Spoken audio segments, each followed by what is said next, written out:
Hello, everyone, and welcome to Seriously Loco, the Seriously Crazy fan podcast for El Paso Locomotive FC. I'm Phil Bakian. I'm joined tonight by Mika Burrell. Mika, it's Monday. How's the week treating you?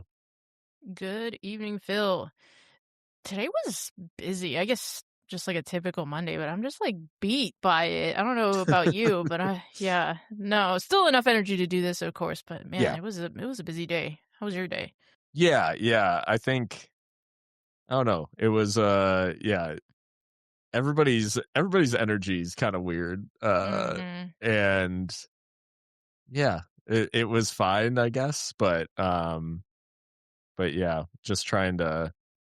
I would say I don't know how y'all's weather is, which I know, like, because I'm assuming windy. Because For one, it's sure. windy AF up here, and like over the last couple of days, we've gone from like 70 to 30, and then I look out the window and it was snowing today, and I Oh was like, no. "The fuck is this?" Like it was supposed to be warm, and now it's like feels like 0.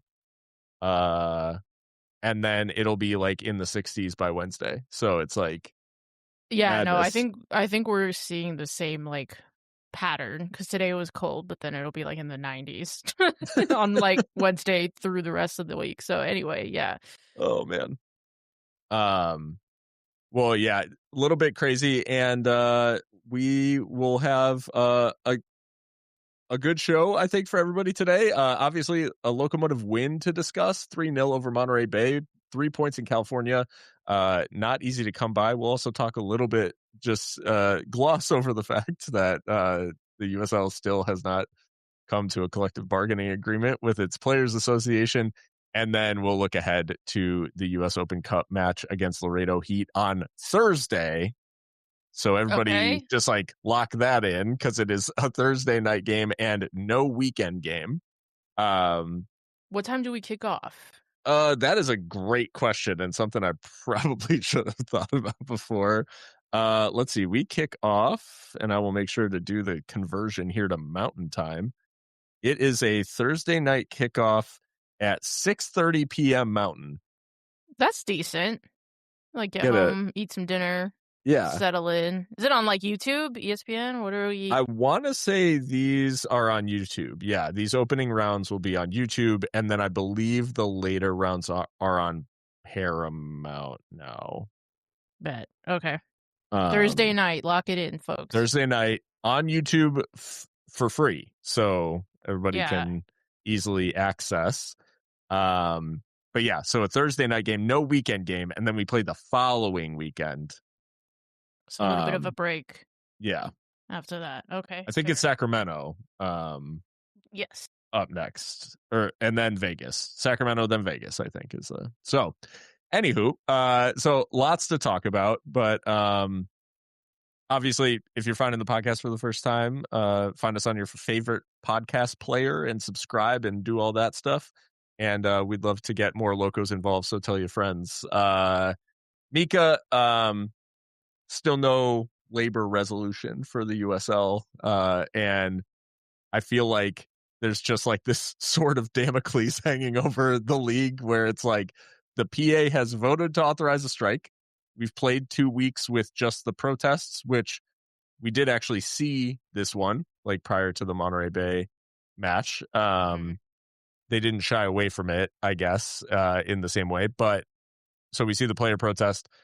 And then, the game kicks off as normal. Like, there's really not much else going on, and it feels like we're in this weird limbo where the PA is still pushing for some kind of resolution and driving USL like back to the table. And I think there have been more negotiations, but still no agreement. And the longer the season goes on with no labor action, like it's kind of hard to see the PA like actually striking at this point, 2 games in, or now at an Open Cup break weekend.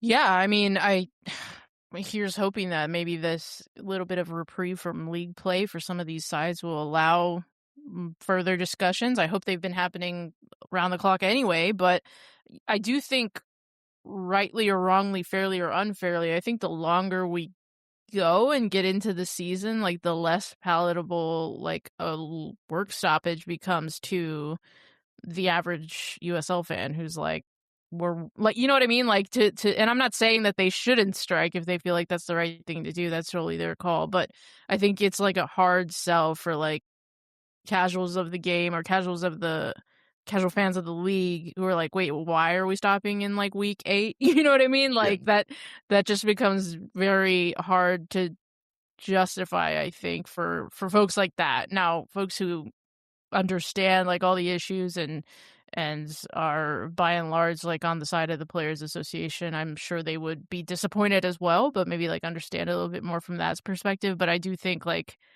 narrative wise, like the players association loses an edge, I think, as the season goes on, because it's just easier to maintain the status quo, I think. I don't know if I'm off base there. What do you think? Yeah, no, I think you're right in that. I think the players, they've done a good job. I think like the players' communication has certainly, for me, been better than the league, and like the players' association, I think, has done a better job of kind of staying on message. And obviously some of the to use the words the players use, like the union busting quote unquote tactics by the league of here's how you cross a picket line, etc. I don't think I don't think it played that well, and it certainly didn't force the players to accept, like they don't feel forced to accept the deal. So despite the fact that I think some of the potential leverage they would have had from a work stoppage is gone, I do think that the players seem to have at least maintained like a certain amount of pressure to not feel forced into taking the agreement that's on the table right now, and they feel like they can still continue to push the league. So I guess from that perspective, like they're probably standing on like at least what they would feel is like the moral high ground, and maybe like firmer ground to negotiate from. But I thought you were gonna say they were standing on business. I was like, yeah, absolutely. They are standing 10 toes down. So yeah. So I would say like it does feel like they're That's true. holding position at least, and I guess we'll see like if it leads to resolution with the league. I have to think that if they felt it was miles off, they would have struck, I guess, is how I'm thinking. Strook. They would have striked. That doesn't sound right. They would have strook if they would have struck it. They would have struck in if they felt they were miles off, I think. So yeah, maybe that's enough to take heart in for now. But yeah. So as you were on that front, I suppose. Yeah, I expect across if there's nothing done during this week, which is a good opportunity, then I expect we'll continue to see the minute protests at the beginning of each game. I had thought an interesting tactic could be that you add a minute every single week, where week 1 they do a minute, week 2 they do 2 minutes, week 3 they do 3 minutes, like until they're just like, that would be spicy. Where they're just like all of a sudden it's like 8 minutes of the game are passing with nobody moving. Like, I mean, at that point, that is a work stoppage. Like you are you are refusing to play. Yeah. The referee's gonna add it on, but I mean, that's funny. No, yeah, that would be something. But the good news is that we did have a game, and our worst fears were avoided, and a match in what many in my house are calling the Mike DiGiulio derby. Many such cases.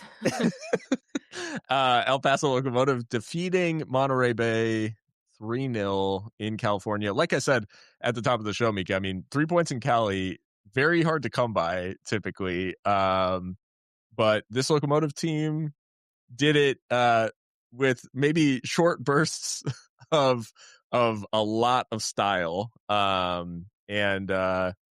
did you make of the game? And I guess then we can talk about the team that did it. But what'd you make of the match overall from a Locomotive perspective? Yeah, I mean, plenty of entertainment on display for this one. And I think you're right to point out, California's not been the happiest hunting ground for us, and Monterey Bay in particular has been a pretty balanced fixture, I would say. I think 3 wins for them, now 4 wins for us, so we're kind of tilting it, but plenty of draws in there as well. So it's never a given against them, even though they have been historically one of the weaker sides, at least as far as standings are concerned in the Western Conference. So, still though, don't want to take anything for granted. But yeah, I think you're right that there were like very specific instances of very high quality play and a level of ruthlessness on the counterattack that I have not seen in many moons from this El Paso Locomotive side. Um, a side that was mostly unchanged, I think, is that where we start with this lineup and what Yeah. Junior Gonzalez, decided to put out there at Cardinale. Yeah, I think we talked about the fact on the last episode that it was probably likely that he'd kind of grouped these first 2 matches together, and especially having to travel to Monterey, like he'd probably stick with something similar. The lone change was Jimmy Farkaloon was on the bench and in favor of Beto Avila, but otherwise unchanged. So that's Romero, Hoban. And then the center back partnership of Dollenmeyer and oh my god, I'm losing my mind. Chumesi. Chumesi, yeah. And then Ricky Ruiz at left back, and then that midfield 3 of Coronado in the 6 with Calvillo and Alex Mendez, which we'll obviously spend, I think, quite a bit of time on, given what went down in this match. And then that front 3 with Rubin leading the line and Moreno and Avila either side. I think like the thing that really sticks out to me about this lineup, having now seen it in 2 instances, is that I would say from a from a stability standpoint and kind of the base level that they're capable of, and kind of the like, I think it gives me a lot. It does give me some hope in that it's quite a good foundation to build off of.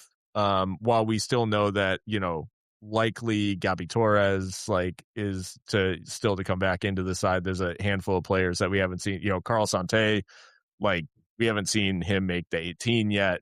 There's some stuff that there are some pieces that could still be added. I think the thing that was interesting about watching it this particular time is I think we saw the highs that they are capable of, and there was also a little bit of the sloppiness, or the chances that can be conceded by this side as well, and things that will need some sharpening. But overall, I mean, 2 matches in with this lineup, and 16-year-old right back, all this stuff, I think there's a lot of heart that we can take from overall. I think the baseline level of this team is quite good.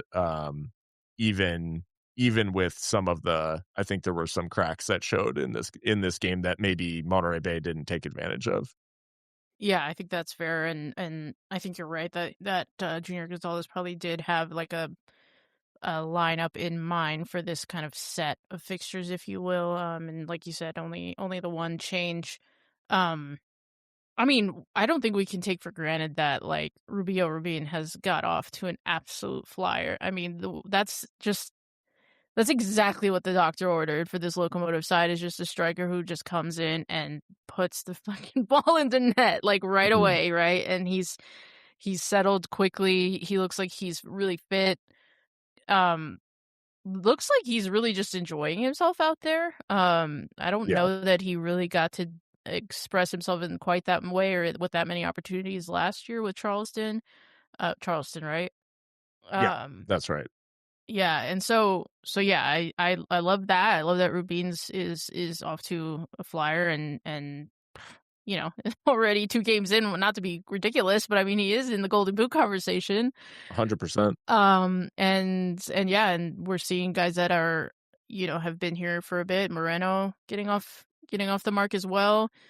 And then Mendez, who I think will be a big part of tonight. But yeah, overall, I thought it was just a really solid performance. And I do think, of course, we'll get into some of the ebbs and flows of this game and opportunities spurred by Monterey Bay. But I do think also it's kind of the nature of the beast in the USL Championship, as I was watching some other games in the league. And, we are a very like transition based league. And it's really, I think you're not going to see a team more often than not have like higher than like 55% possession or more like regularly. Like I feel like that's quite rare. Who knows? Maybe John from USL Tactics could correct me on that, but it does feel like a league that goes back and forth. It's just kind of the nature of it. So maybe in that sense, and especially with it being so early in the season, we could maybe forgive a little bit of the ceding of control. But you do want to see that kind of sharpen up. So Yeah. No, I think you're right. And we've also seen like what I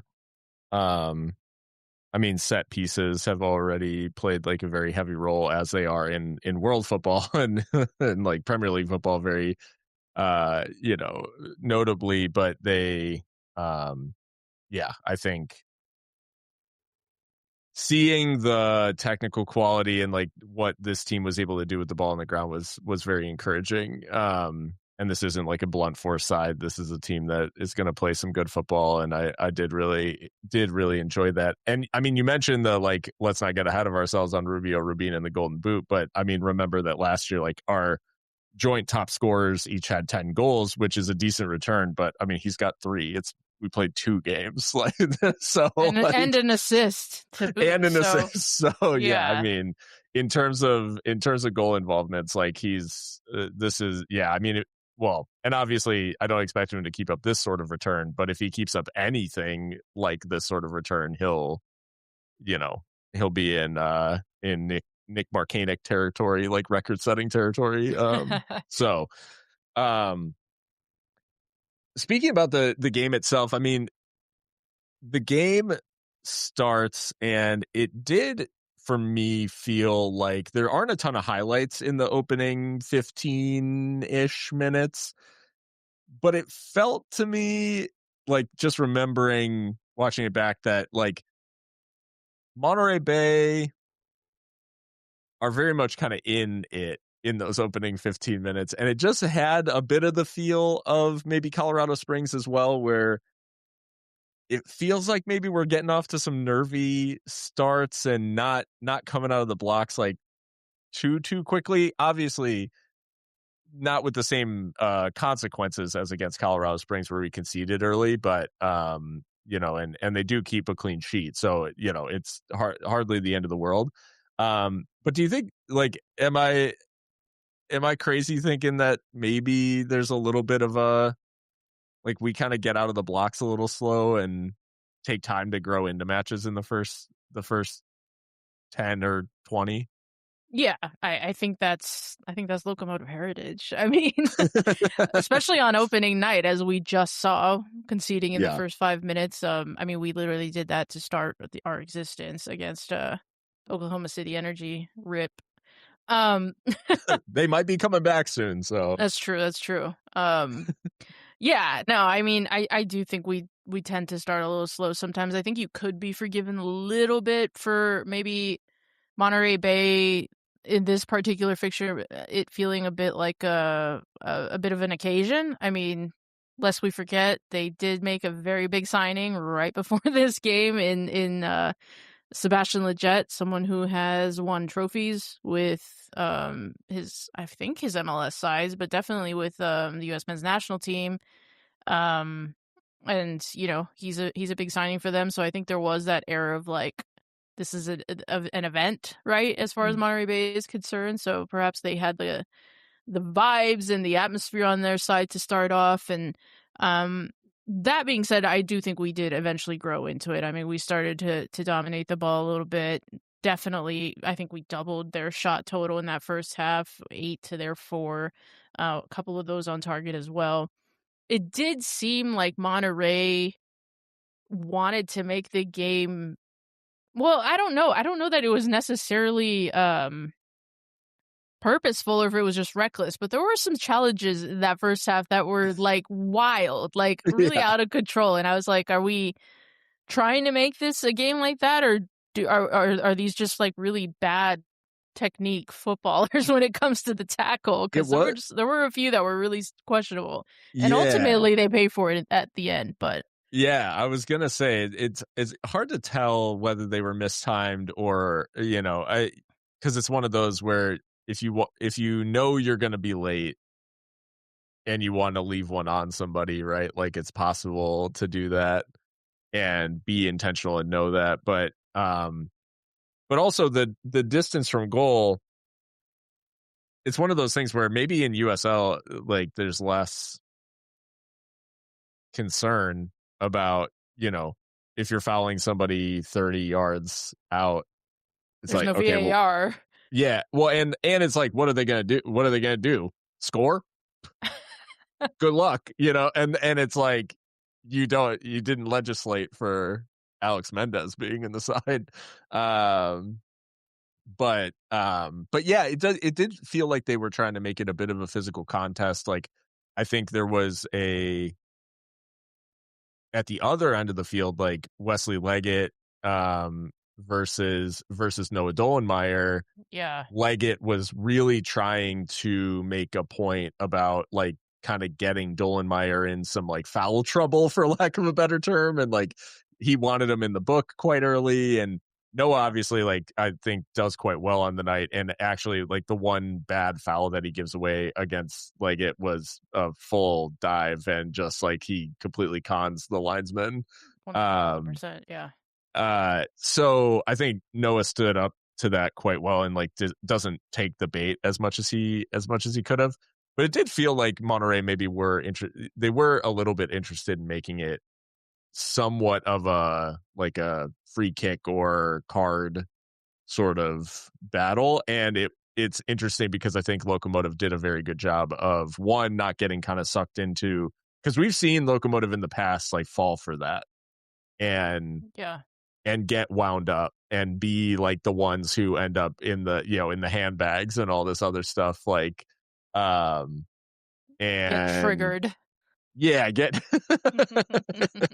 so like so I think it was good to kind of rise above that. And they were like flying into the tackles, and I think there some of the Locomotive players like who were on the end of these things are like also brave in that they're kind of standing in and knowing that they're about to get wiped out. Yeah, And but they're taking the fouls, and obviously I think it leads to two free kicks in quick succession for Alex Mendez.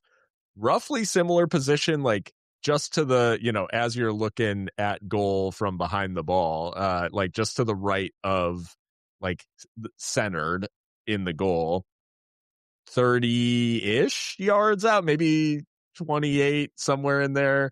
And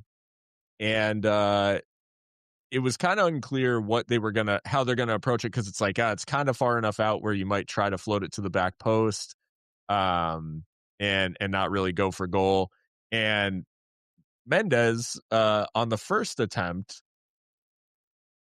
takes it on goal, and I think kind of catches the keeper, Delgado, I think was his Delgado. name. Yeah, kind of catches him out a little bit, and he's getting across, but kind of has to shovel it behind. It leads to a corner. And it was like, oh, he kind of caught him off guard, thinking maybe gave him the eyes, like he's going to cross it or something, and goes for goal instead. And with this really like this technique where the ball, he's not trying to hit it overly hard. And in fact, I think like he's trying to make it where the ball sort of dies and bounces like right near the goal line, or right near where the keeper could field it. And the first time Delgado just about deals with it. Well, he gets one a little bit later, and it was like 4 minutes between them or something like that. And you're thinking like, surely not, right? Like he's probably going to try something else. And Alex Mendez says, if at first you don't succeed, see if the keeper can do it again, right? And he couldn't get across to deal with it. it does take a bit of a wicked bounce, like right underneath his hands, basically. Um, but yeah, dies on the keeper and finds its way into the back of the net, and what a goal for Alex Mendez to open his account for Locomotive and open the scoring on the night. Yeah, I think Alex Mendez was one that we highlighted as potentially, a very intriguing signing after Rubio Rubin, given his resume, having played in Europe, having been educated in football in Europe with, the Ajax youth side and stuff like that. So, you can tell watching Alex Mendez that he has a level of technical quality that's just a little bit above your average, maybe a lot above your average USL championship player. The fact that he was at FC Juarez, I mean, Yeah. I would think that he's been on the radar for a little bit then, having been in the ownership group before, if you will. But yeah, it looks like he's the one that's going to be taking set pieces. He was taking corners as well, at least on the left-handed corners, if I'm not mistaken. No, on the right because he's left-footed. So Mhm. he was taking in swingers. Um, so yeah, I mean, just really good ball striking technique. The fact that he can put it in that same exact position twice, like Mhm. that's difficult to do, right? I mean, like he makes it awkward with the kind of like lower postage stamp, if you will, Yeah. like that lower corner, but also the power of it. It's just an awkward thing for Delgado to have to deal with, and um, Delgado, he's only 19 years old. Like as a keeper, that's like 14 for like an Infant. outfield player. Yeah, so I mean, he's got a lot to learn as far as positioning and that kind of thing. But yeah, just in that particular duel, if you will, between him and Alex Mendez, he ends up scoring the opener, and it's a really decent free kick. And as much of a victim as we've been of set pieces, it's nice that we have someone who is apparently a dead ball specialist and can do that kind of thing and reliably get it on target. Um, and well deserved for him because I thought he was really good.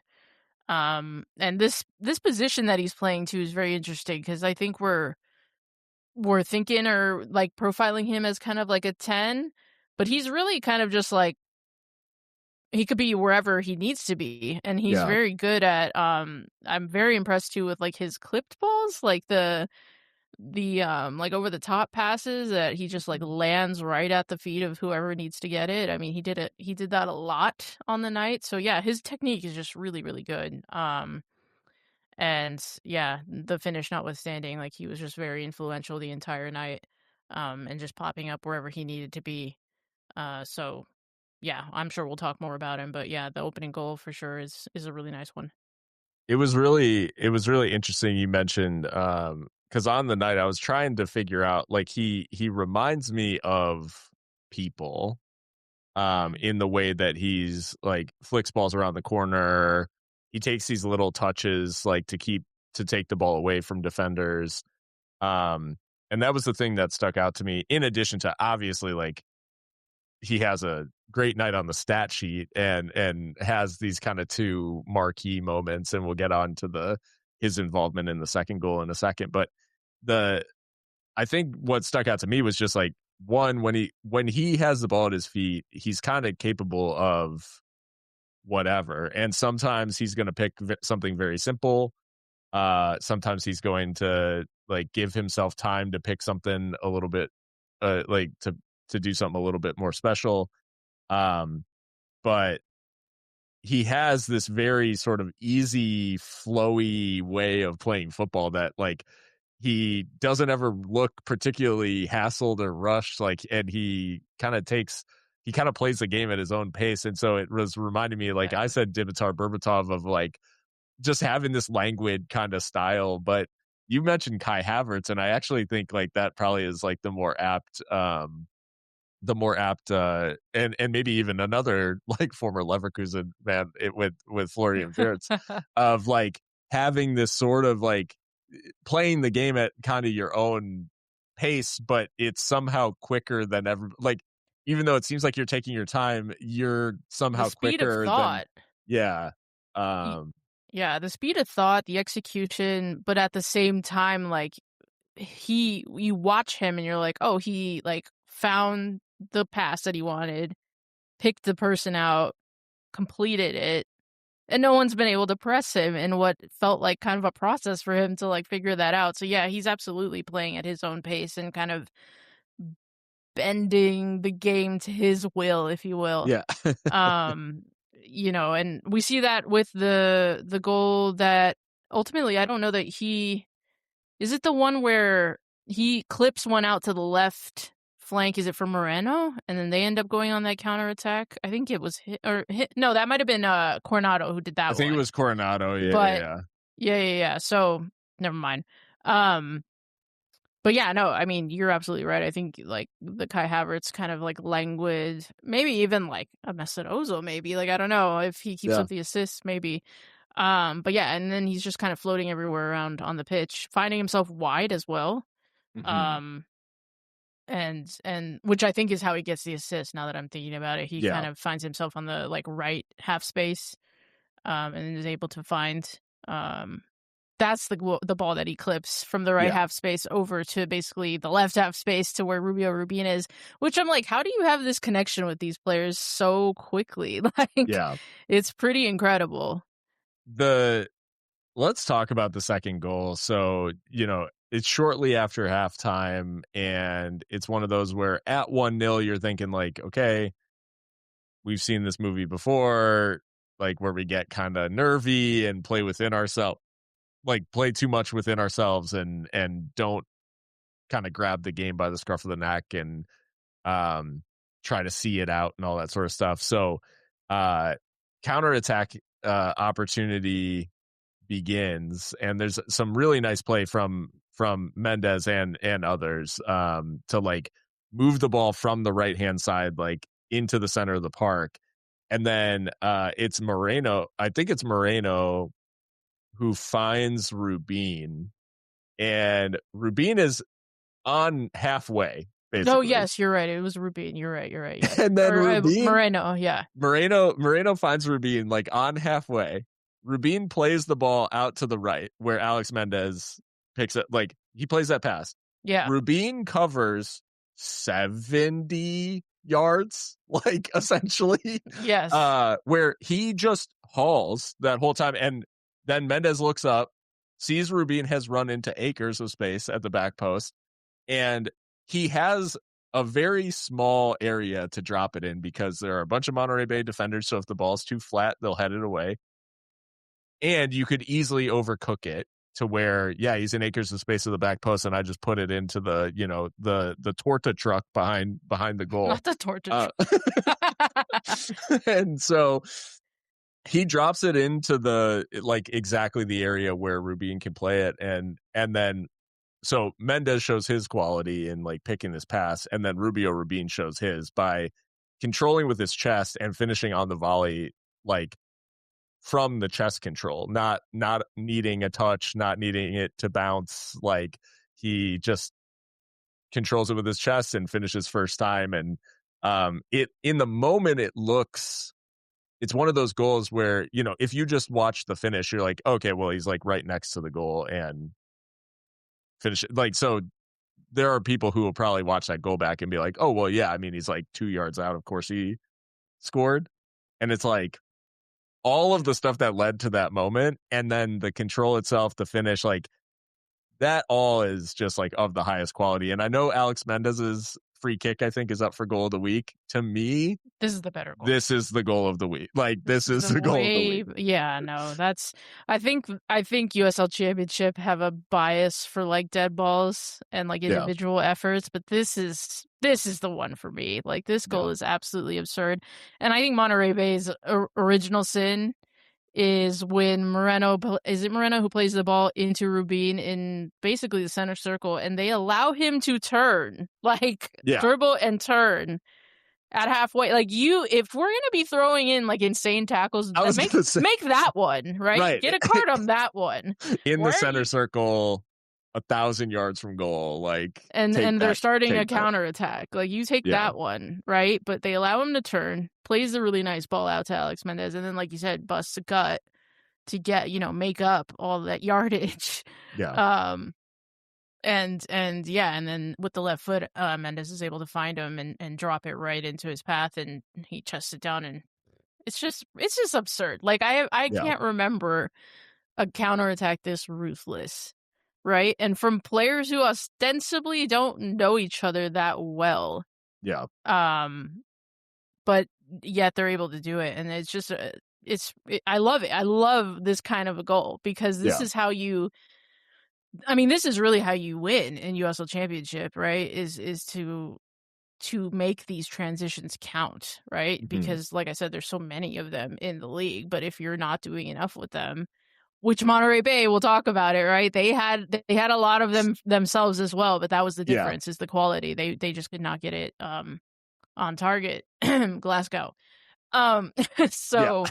so yeah, this is the pick of the bunch for me as well. Of course no shade to Alex Mendez and his free kick, but like No. this goal is just absolutely ridiculous. Yeah. From the build up to the finish ultimately. So yeah. Yeah, it's a lovely goal, and I think the nice thing about it is that Locomotive again like don't rest on their laurels, and they get another opportunity just a few minutes later, and really I think it ended up being one of those goals in practice, but it felt in the moment like one of those goals where it's like how to like fully take the wind out of a team's sails, right? Like, because they just got knocked. It's 2-0 now. Like, they've got a mountain to climb, all that sort of stuff. And to hit them for a third, like, basically right after was important in the flow of the game. Um, this time you mentioned it's the ball from Coronado out to Moreno, who I want to say Amando Moreno, like in the initial control of this, and playing it into space for himself. Like this is very, very clever. And like great physical play too, which Moreno obviously being on like the shorter side and everything, it could be easy to write off the physicality, but he obviously like he backs down the defender, like touches the ball into space for himself, and then finds Rubio Rubin, who has the like all the attention now that he's got the ball in the penalty area. It's like, okay, this is the guy. And it's the simplest layoff basically for everybody. He's got like this gravity, so everybody goes that way. He plays it back across to Amando with the 1-2, and just and it's a good finish too from Amando Moreno. I think like would be easy to fluff your lines from there, and moving ball, hit first time, all that sort of stuff, like easy to skew it wide, and finishes into the side netting. And another just front back to front sort of goal for Locomotive. This one a little bit more direct in the construction than the second, but yeah, very, very nicely done. And Rubin, scorer turn provider. So we have like a chain of scorers turn provider, of Mendez scoring the first and assisting the second, and Rubin scoring the second and assisting the third for Moreno. Yeah, absolutely. It's I like this goal a lot too, because again, like you said, direct. Like we have to take advantage of those opportunities when they're presented. Um, I like, it's funny because I think Amando Moreno ends up doing most of the work to get that ball down and like you said, touch it into space, and it's very clever. But I do like the fact that Coronado realized that that Monterey Bay was pressing ball side, and he had all that space. Because if you pause it on when he gets the ball, there's like 3 guys to the right of him. He's like, oh, okay, you've all abandoned that other wing. Like I'll just like toss it over there and see if Amando can hook it down, which he does. Yeah. And so I love that. I think those diagonals are. I mean, we kind of saw it against Colorado Springs. I think one of those diagonal balls that Hoban played, the one that he played, that ultimately led to a goal. So more of that, because if the space is there, take it, right? And we have the players to play that kind of a system. We definitely should take advantage of it when you've got that speed and that trickery on the wings, like Amando Moreno, like, to a certain extent Beto Avila and even Jimmy Farkalun, as we've seen early doors. So yeah, great touch by Armando. And Rubio Rubin, like, again, he senses that something's on and he starts his sprint again. Like, it just his fitness is looking really, really solid. And um for him to take the ball, realize he doesn't have, the cleanest shooting lane and play it back to Armando, who's ready for it. You could forgive Armando for thinking, well, my striker's gonna take this on, so I'll kind of Yeah. hang back. But he's also in the penalty area and he's able to put that one away, and he looked absolutely elated. And I think this is gonna be a big season for Armando. He's getting on. He's 30, if I'm not mistaken. So, like towards the end of his prime, still in it, I think. But um yeah, I think with this quality of players around him, I hope we can see some of his very best football.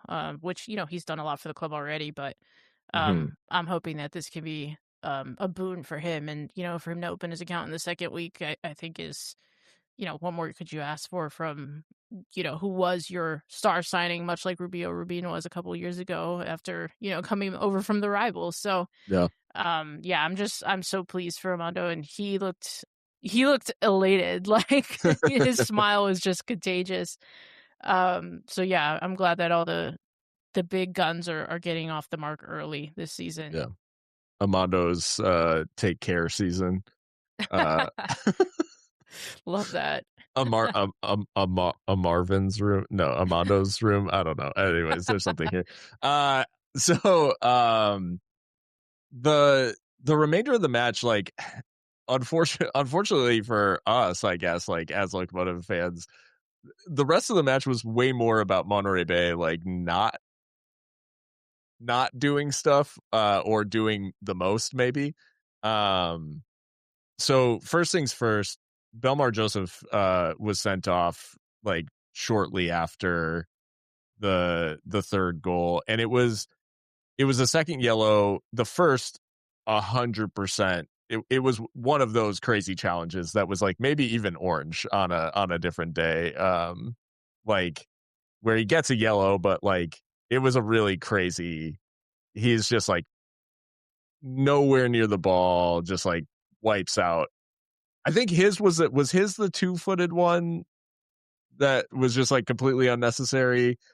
I don't know. There's, like, some really wild ones in there. His second yellow and the sending off, I guess I can kind of see why he's like, why am I getting a second yellow for this? And at the same time, it's like, brother, what are you doing flying into, like, why are you even putting yourself in this position, especially pressing? Like, if I'm not mistaken, he's pressing. He's, like, at the wrong end of the field, where the first yellow was at least taken in the defensive third of the field. He's, like, the second yellow he takes in a pressing, maybe Dolenmeyer, Coronado, or something, like, on the edge of Locomotive's penalty area. It was very odd. Yeah, yeah. I mean, he's ostensibly trying to press who was gonna be the ball carrier in Eric Calvillo. But if you Calvillo, yeah. if you watch it back, Calvillo. Oh my god, good god. Yeah, that was pissing me off. Calvillo. Those letters exist for a reason. Like, Right. yeah.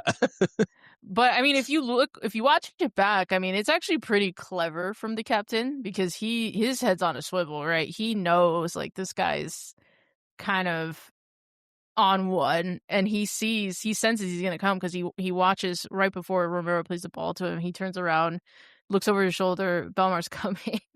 And he does try to turn to, like, run with the ball, but he does end up getting, Belmar does end up getting it wrong. Yeah. And taking Eric Calvillo out right on the edge of his own box. So, I mean, I guess if you're Jordan Stewart, maybe you maybe you appreciate the endeavor and the willingness to try and press, but it's a yellow. I don't think it's as bad as the first one necessarily, but the ref's got a good view of it, and I don't think, like, he can be surprised. It's just not. It's not a challenge he needs to be making in that area of the pitch, in that game situation. Like, it doesn't really make a whole lot of sense. And a Monterey side that I think have yet to score a goal. I mean, it's only match week 2, but and then to be going down a man, like that's the absolute last thing that you need, right? Yeah. And in some ways, I think that ultimately led to like us allowing, in a weird kind of way, like allowing a little bit more shots, because I think we thought, okay, the game's like done and dusted now. Like we were up 3-0. They just got a man sent off. They end up taking some of the initiative after that, and I think they doubled their shot output from the first half. No real big chances that I can remember. A lot of missed ones for sure. Well, at least one big chance, but no, well, true. The one Glasgow one, yeah. But yeah, I think this is just stupid, to be honest with you. Like, the foul is not like horrendous, but it's just like a stupid decision to make. Either a stupid decision to make or just like bad pressing. Like, right. You should know, like, Eric Covio's a veteran, a championship winning midfielder. Like, you got to be a little more clever than that. Like, because he had him on toast. Yeah, and it's like you said, like bad pressing in that obviously the worst outcome of pressing there is getting sent off. Like that is worst case scenario. But only slightly less worse is like if your goal is to press and win the ball high up or press them into making a bad pass, giving a foul away is like the worst thing you can do, because it immediately alleviates any pressure that you were applying. So it's like taking a foul there isn't even a good idea if he doesn't get booked, right? Like it's already, so like you said, it just, from any angle you look at it, it's just just poor decision making. And yeah, I don't think he can have too many complaints, given that it was, again, late, kind of unnecessary. And like, I don't think it was lost on the referee that they were also kicking Eric Calvillo specifically like a lot in this game. He was in the wars, as they say. Yeah, Eric Calvillo definitely put the body on the line for the side, for sure. You mentioned that Monterey Bay kind of sees the initiative a bit, and they do. There are a couple of like key moments where the one is actually, I think, starts out as either I think it starts out as a throw for Locomotive, or maybe even a corner, where we tried something and it ends up coming out towards I think like first Coronado maybe, and then Ricky Ruiz like tries to make a last ditch tackle, and Omari Glasgow, who it's worth noting is like on loan from Chicago Fire, spent last season at Loudoun, is got some meaningful minutes with Chicago Fire before he went to Loudoun on loan.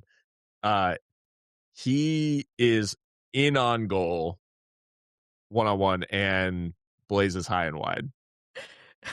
Now this actually was good pressing, like in their own half, because like every man understood the assignment, and Locomotive were on the back foot once the ball broke away. But yeah, to not even, like, he just gets under it, like his toes just, I'm watching it back right now, and he just completely like digs it out of the pitch and over. And I just think like a professional has to be hitting the target there, at least. Like, if you hit the target and it's tame, like that's almost more understandable than like blazing over.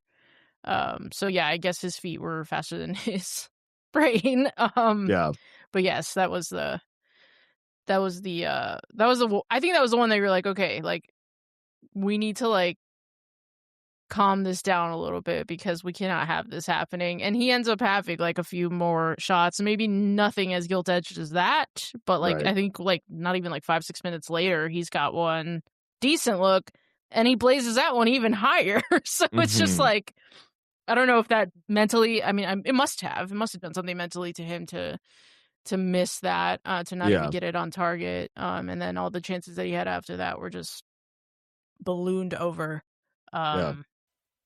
But I mean, yeah, I didn't know that he's on loan from an MLS side. I mean, clearly he's got some talent if that's the case, but yeah. Well, and physically and like throughout the night, it was one of those things where I think Leggett suffers from this too, where like him and Wesley Leggett both feel like they're on the edge of making something happen, but don't actually. Yeah. And Yeah. that's where it does feel like there's something there in both cases. And, lucky for Locomotive, Glasgow,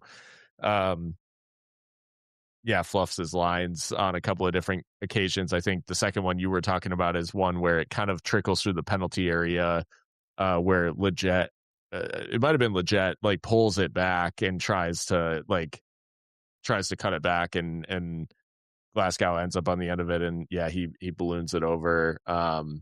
You know what? I'm gonna sound really mean saying this, but like of all the shots that Glasgow took, I'm like, which one is your strong foot? Like, I'm not exactly clear because the breakaway I think was a right-footed shot. Right-footed shot, yeah. And then right. the one that started from us like playing it out, and Noah Dolenmeyer like heads it, and someone else doesn't win their duel. Yeah. And then he shoot. That's with the left, but that was also like horrible. So I'm like, what would you say your feet do here? Like, which one's a good one? I don't know. I mean, that's just my really intrusive thought. I'm sure he's a good footballer. It just wasn't his night. Yeah, no, not his night. And I mean, not his night against Oakland as well, because he had 5 shots and none on target against Oakland as well. So he's it's giving Adama Traore, like low key.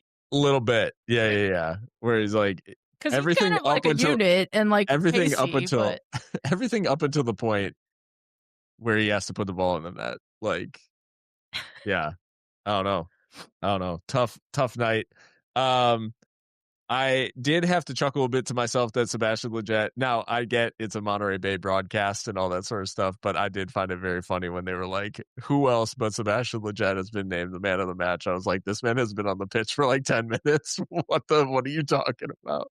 Like, even if it's the, Estrella Jalisco of the match, like, in like a 4-0 loss at home. Yeah, like I get that you have to pick like one of our players. That's just how it works. But yeah, like picking the guy who is like, hey, this is our marquee, is like just the famous guy that we signed. Like, I just thought that was really crazy. Like, I don't know, it's just very weird to see. But what'd you make of Lletget, his championship debut?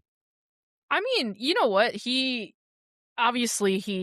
I think he's diminished physically from his peak, Sure. obviously, and in his position as kind of like a DM holding midfielder. Maybe that's not necessarily in the end of the world. I mean, we've seen the likes of like Richie Ryan play well into their 30s because they have a football brain, right? In the same way that Alex Mendez has like you can tell he's like a level above in technique. I think Lletget also has that, whereas his dead balls are very good. And there were a few that were threatening. But I mean, can't have trained much with the team, if at all. And so I wasn't really expecting much. I think they just wanted to give him a run out and show him off to the fans before they go on the road. I think they're on the road next time out. So he was fine. I think I've been seeing, like, I saw someone comment, it was like something brain dead, like, oh, like, what a fall off. I'm like, he's like 35. Like, what are you talking about? Yeah. Like, he's this is fine. Like, I saw some wild stuff that was like, oh, he was at his peak, he's in MLS and all this stuff, and then he cheated on Becky G, and this is what he gets. He's in the championship or whatever. I'm like, dog. That happened when he was still in LA. Like, can we be for real? Like, and he's like aging like any human, right? Where it's like, right. how fucking dare he? Right. So, yeah. Exactly. No, I think the move is fine. I mean, am I right? He has some kind of like equity stake in it does the club? seem like, now he's got like a bit of a ownership stake in the team, which, I mean, I think slippery slope to go down if that is your recruitment strategy, because there's only so much equity to give, but like I mean, that is true. But no, I think for someone like that, the opportunity arises, somebody with like California ties, right. And yeah, I mean, it feels like a team that needs that leadership, I think. Yeah. So, they've been in the doldrums. Like, they need to, like I said at the outset, I think, or maybe last week when we spoke about the preview, like, this is a team that really needs to, like, make the postseason, and who knows, maybe that veteran presence can help push them on. They got to get better with their finishing, that's for sure. The tip of the spear needs to be sharpened, but Yeah. um but yeah, they threatened. I think the clean sheet is a little bit fortunate. Yeah. Romero had a little bit more to do in this game, compared to Colorado Springs, which is ironic considering we conceded 2 there, but that's football, I suppose. Yeah. Um, well, as we look at the lineup, and we've got a bit of a break before the next championship action, and we'll talk about US Open Cup here in a second, but we did get a question on Twitter from Herbie Taylor asking, with Hoban staying in the lineup, where would Torres fit in? And I think, the fullback situation is an interesting one, like across the board, because Gabby primarily playing on the left wouldn't necessarily come in for Kenny, but we've got two like senior right backs who Hoban is currently like keeping out of the lineup to a certain extent. Quezada came on, I think, in the late stages of this one again. Maybe not for Hoban though. I don't think, or maybe he didn't. I don't know. But I think they did shift Dolenmeyer out to left back towards the end there when they brought Alfaro on. I think they brought him on for Ruiz, and shifted Dolenmeyer out to the left. So, anyways, like then on the left hand side, we've got Gabby and Ricky. It seems like Gabby is not healthy, at least to Mhm. start the season, and might be rehabbing something.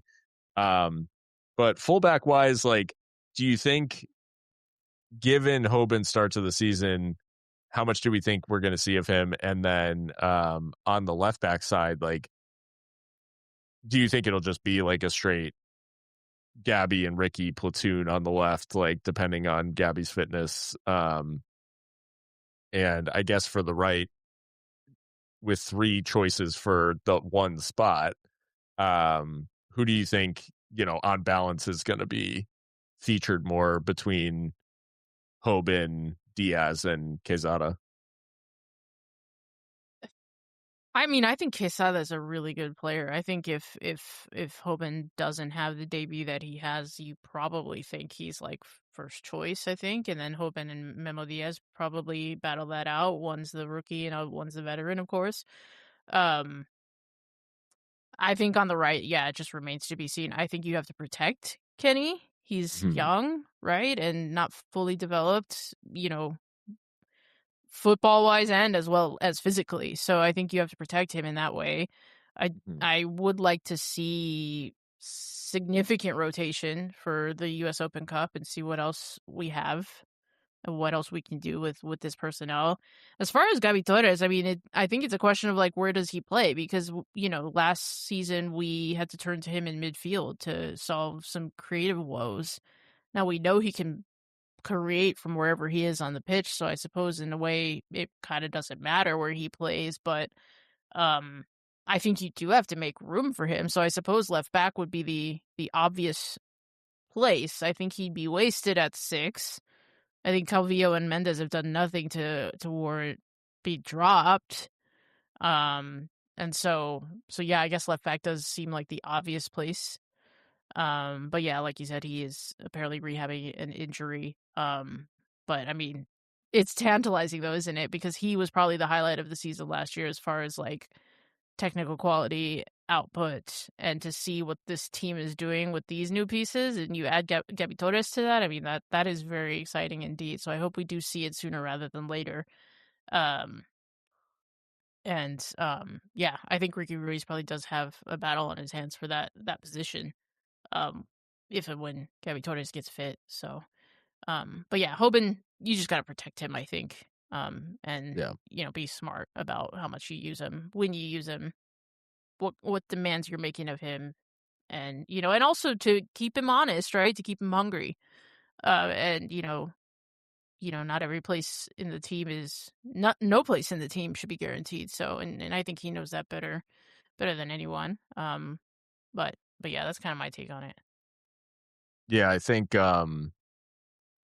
yeah, Gabby Torres, just a reminder on his output, like you said, his output last season, just in the league, 4 goals, 7 assists, which is not counting any of his other contributions in the cups. So yeah, he was just a revelation last season, and I think yeah, it'll be nice to get him back in the team.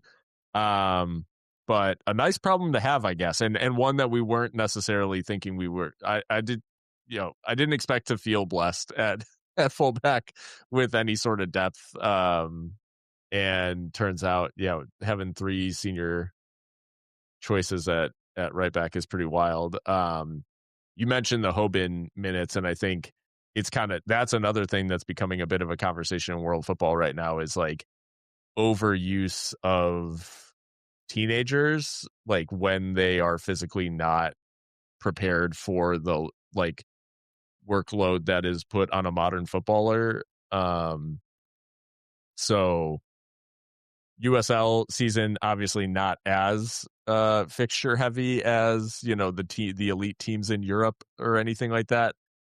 But if you make any sort of cup run combined with the USL season combined with the USL Cup, like you're starting to talk about like 40 plus matches, which that load does start to feel pretty heavy, especially if he's getting like significant minutes in these.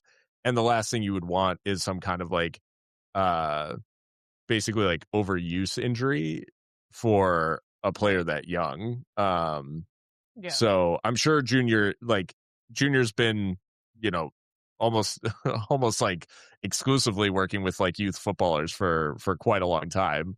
That's So true, yeah, I so feel he like would know better than anyone. he probably will know, but yeah, it is something to keep an eye on just because like especially since he's been good. So it's hard to argue with the fact that it's like, yeah, he deserves to be in the team. And like, there are going to be a lot of times where we're going to have to lean on the senior guys, like, because he just isn't going to be able, he's not somebody we can say like, oh, he should, 2000 minutes or anything like that in the league. Like this is a guy that he'll need the rotation. So, um, rotation, you mentioned Open Cup coming up on Thursday, like we said at the top of the show. Laredo Heat, the opponent, the former club of one Memo Diaz. So a little bit of a reunion there. But Mika, I mean, rotation wise, before I get into some of the Laredo Heat facts for folks so we can like know our opponents a little bit. Rotation wise, like we've mentioned the fact that there are some folks we haven't really seen on the bench. Some have only seen minutes like later in the games. But we can pretty much bank on this being a pretty different looking side on Thursday night. Wouldn't you say? Yeah, I mean, I'd be shocked if we don't. Between the travel, the fact that we've had 2 league games already, I would hope that we change it up pretty significantly. And actually, Memo Diaz, if he's fit, I would love for him to start. I mean, why not? Yeah. Maybe he can give us a little insight into what it's like to play in Laredo and that kind of thing. But yeah, I would expect that we'd rotate pretty heavily. Maybe see Abidia lead the line. He's come off the bench a couple times. Mm-hmm. Maybe Farkaloon, he can get back into the starting 11, that kind of thing. And then maybe even get a look at another keeper, because I think we thought maybe Sebastian Moramora, that was his shirt to take, but Yeah. Romero has kept that starting place for these 2 league matches, so maybe we'll see a change between the sticks as well. But I'm a little bit excited for this one just because we finally like stopped, the being a meme every single year in the U.S. Open Cup. Finally, Mm-hmm. we've been having a little bit more success recently, so. Yeah, I'm excited to see what we can do. I mean, I think we're heavily favored, as far as the opponent is concerned. But I cannot lie to you, I've never laid eyes on Laredo Heat playing football, so I don't know what to expect in that sense. I do know that they're kind of on like a torrid run of form, if I'm not mistaken. But other than that, that's about it. That I know of. Yeah, so last season, so Laredo Heat is a member of USL League 2, so that is the semi-professional level below League 1, cuz somehow USL backed its way into the English naming convention of leagues.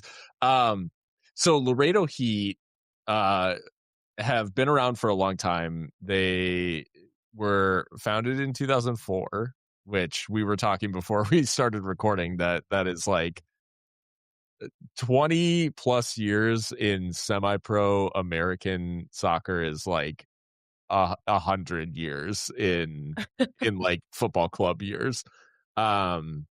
Survival that long is just very difficult, and so it just goes to show that Laredo Heat have done something quite right to be able to stick around for this period of time.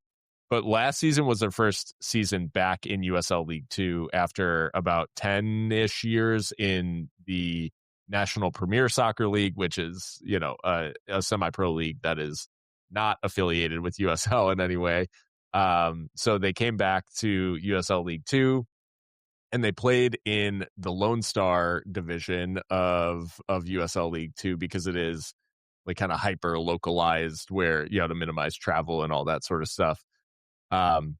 They won 11 and lost 1 in their regular season last season. So 12 games, 11 wins, and a plus 24 goal difference in just 12 games. They finished 12 points clear at the top of Corpus Christi FC, who are now a USL League 1 team. But that is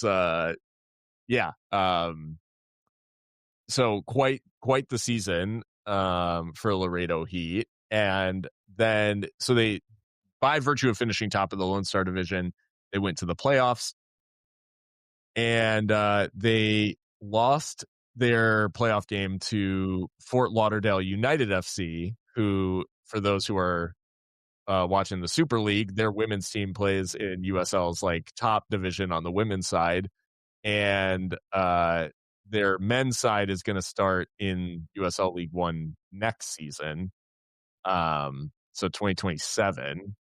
But so Laredo Heat lost 2-1 after extra time, despite this is really crazy.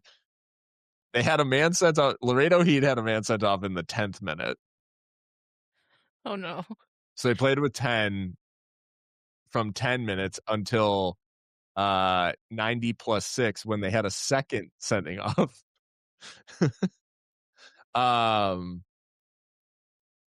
There were 2 goals, like each of the goals that were scored by either team in regular time were in first half stoppage time.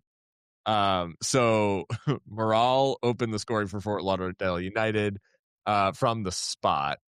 And then Meza, which we'll talk about if I can find him real quick. We will talk about Laredo Heat's top scorer, because I think, anyway, we'll get to it in a second. But bottom line, Meza scores in first half stoppage time 45 plus 8. Damn. So and then it goes all the way to extra time, and Laredo is playing that extra time with 9 men, and they concede a goal 5 minutes into the extra time period and lose 2-1 to get knocked out of the playoffs. But overall, a very good season in the regular season. Ended a little bit sooner than they would have liked in the playoffs. But the interesting thing about the Open Cup is that it begins before the season in League Two. So like Laredo Heat has not played any Oh. games. Oh no, it's giving Bodo Glimt. It could be a Bodo Glimt. But this is what makes it so difficult to actually like assess the teams, because there's a high degree of variability season to season Right. in USL League Two. One, because players like move around and stuff like that, but two, because for those who don't know, like a bulk of the League Two squads is essentially a summer league for college For NCAA players, right. Yeah. So a lot of the rosters are made up of those players. So their early Open Cup rosters often are not like their final form. Um Oh, because good. they don't have any of their, or they don't have some of their like college players. So yeah, oftentimes they can look a little bit different by the time you get into the like meat of the League Two season versus these early days. But I wanted to talk about I wanted to talk about the top scorer for Laredo Heat, because I think the stats on USL League Two have, and the actual stat keeping for Laredo Heat has robbed him of some credit for regular season goals, because so Sergio Eduardo Meza Carrillo is listed as the top scorer for Laredo Heat, joint top scorer with Kai Louvier at 5 goals apiece. But then further down the line, tied for 4th with 2 goals, is Sergio Meza Carrillo, which makes me think that Okay. Sergio Eduardo Meza Carrillo and Sergio Meza Carrillo, I don't think those are two different people. I'd be surprised. So I think Sergio Meza scored 7 goals in Laredo Heat season, and something about the way that they like entered the data That's so lower and league. didn't include Eduardo on a handful of his like goals means that he got registered as a different person. Um but will he be back? Like we don't know. Like he could be on the team, he could not be, who knows. So yeah, anyways, a bit of a, this is the sort of like non-league stuff that it is technically league, I guess, but the semi-pro stuff that you love to see. Right, right. Yeah, and I mean, what I could Yeah. see is that he scored, like, 8 goals or something. Yeah, okay. That's funny. Yeah. I mean, for our sake, I hope he's not. Yeah. Because I really can't do another, Central Valley Fuego. Like, it's I was either, gonna say like, Fuego, Heat, like like, I don't we like don't do that. well. We don't do well against fire related. Yeah. Right, exactly. So I don't like the through line there of, Yeah. like, hot things. Uh, no, but in all seriousness, like, I think we gotta be going out there and, getting through to the next round, not as a formality, but almost. I mean, come on. But yeah, no, it's on the road again. We haven't had many US Open Cup games in El Paso, so yeah, I think road Harpo's was the last one. that one, and then before that was, like, Forward Madison, no? Like, did we have anything before that? No, I think you're right. I think you're Yeah. right. Yeah, so we've gone on the road a lot. Um, but yeah, no, I'm looking forward to it, honestly, Yeah. because I just think we have turned a page in our US Open Cup recent history, so it's a little more fun knowing that we've finally gotten that, like, first round exit monkey off the back. Yeah. Um, so yeah. I want another shot. I want another shot at Austin, if that's at all on the table. I would. We It played really, so well, we like, really did. fuck. Then Anyway, Brandon Vasquez, fucking yeah. asshole. Oh, man, yeah. So we'll see. We'll see how it goes, but I'm excited for That we it. will. Yeah, no, it should be good. And like we said, it's on YouTube, so it should be an easy watch for folks. Evening watch, 6:30 p.m. kickoff, Mountain Time. And yeah, we'll have to keep an eye out. I mean, Thursday, maybe could do a cheeky watch along. We'll see. We'll have to see how Thursday goes. It really depends on how Thursday goes. Because if The day. if the day Yeah. goes okay, then it's possible that there's a watch along. If not, we'll see. But anyways, yeah, looking forward to that. And obviously nice always to talk about a Locomotive win. So, Absolutely.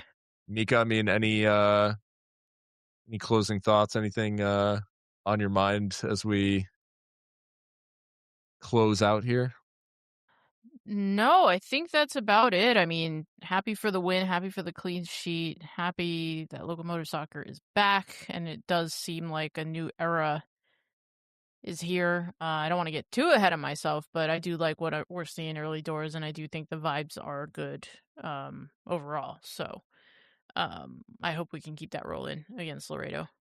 Agreed. And yeah, thanks everyone for listening. And hopefully, like I said at the top of the show, go ahead and subscribe and like and all those things on your favorite podcast platform. And we will see you next time. But until then, stay loco.